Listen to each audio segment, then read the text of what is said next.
Je suis en train de regarder le journal de France 2 avec, encore une fois, des milliers de migrants africains sauvés de la noyade. On parle de 5000 migrants, comme on dit, c'est un terme impropre.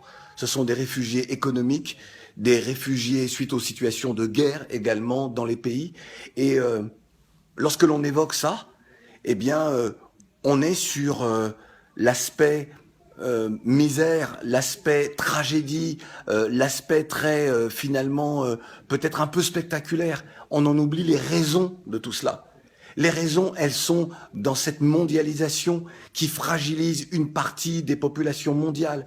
Et elles sont avant tout, elles sont les responsabilités des présidents de différents pays d'Afrique, des gouvernements des différents pays d'Afrique, parce qu'ils n'offrent toujours pas le cadre aux jeunes pour vivre mieux. Ces jeunes qui partent, ce sont des jeunes courageux, ce sont des jeunes qui ont la volonté de réussir leur vie, qui ont la volonté de réussir pour les familles, qui ont la volonté de réussir pour les enfants qu'ils auront demain ou qu'ils ont déjà.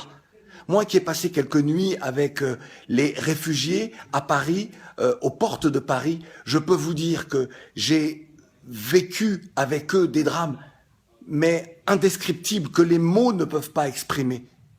Alors, je voudrais juste, encore une fois, pour la énième fois, comme je le fais souvent à la radio ou à travers des écrits, interpeller les responsables politiques en Afrique. Vous n'avez pas envie un jour de pouvoir dire « je veux que mon pays soit l'un des pays les plus prospères du monde ».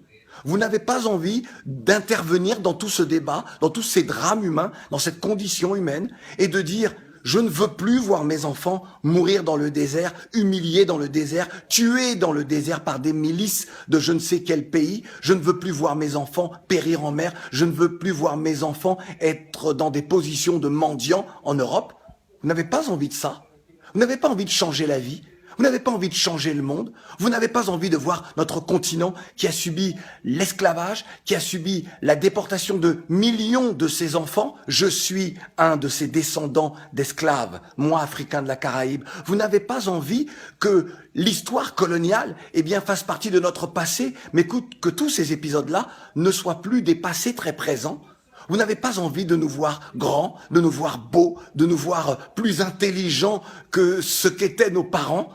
Parce que lorsqu'on est parent, c'est ce dont on a envie. On a envie de voir nos enfants aller beaucoup plus loin. Vous n'avez pas envie de ça?